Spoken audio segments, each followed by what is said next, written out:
நம்ம பார்க்க போகிற படம் பார்த்தீங்கன்னா 2016 ரிலீஸ் ஆன ஆட்டோப்சி ஆஃப் ஜெயின் டியூ. ஒரு சின்ன ஒரு அப்பவும் பையனுக்கு ஒரு நர்ஸ் இருக்காங்க. அதாவது அட்டாப்சி பண்ணுறவங்க அப்படி சொல்லுவாங்க. அப்படி ஒரு நாளைக்கு இவங்களுக்கு ஒரு பொண்ணோட பாடி அட்டாப்சிக்கு வருது.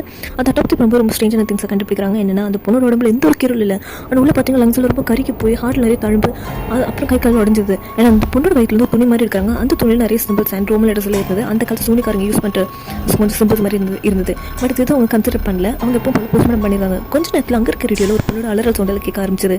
இதுக்கிட்ட அவங்களுக்குள்ள இதுக்கு மேலே எங்கே இருக்கிற சேஃப்னு புரிஞ்சுக்கிட்டு அங்கே எஸ்கேப் ஆக ட்ரை பண்ணுறாங்க. பட் அவங்களால எஸ்கேப் ஆக முடியல.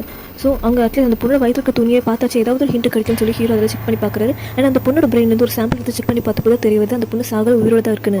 அண்ட் இந்த பொண்ணு 1963 வந்து ஒரு சூனிக்காரினும் அந்த காலத்து மக்கள் இந்த சூனிக்காரி உயிரோடு இருக்கும்போது ரொம்ப டார்ச்சர் கொடுத்து சாப்பிச்சிருக்காங்க. இதனால அந்த பொண்ணோட பாடி ரொம்ப சபிக்கப்பட்டதாக மாறிடுச்சு. இப்போ அந்த காலத்து மக்கள் கொடுத்த அதே தண்டனை மாதிரி தான் இவங்களோட போஸ்ட்மார்ட்டம் அமைஞ்சு போச்சுல. ஸோ இந்த பொண்ணோட உடம்புல இருக்க சாபம் ஆட்டோமேட்டிக்காக ஆக்டிவேட் ஆயிடுச்சு. ஸோ இவங்க பழி வாங்கிறதுக்காக இவங்களுக்கு கொண்டுடுச்சு. அடுத்த நாள் காலையில் போலீஸ் வந்து பார்த்தப்போ அந்த மார்ச்சரி ஃபுல்லாக எரிஞ்சு போயிருந்தது. பட் ஜான் டியோட பாடி மட்டும் ஃப்ரெஷ்ஷாக அழகாக இருந்தது.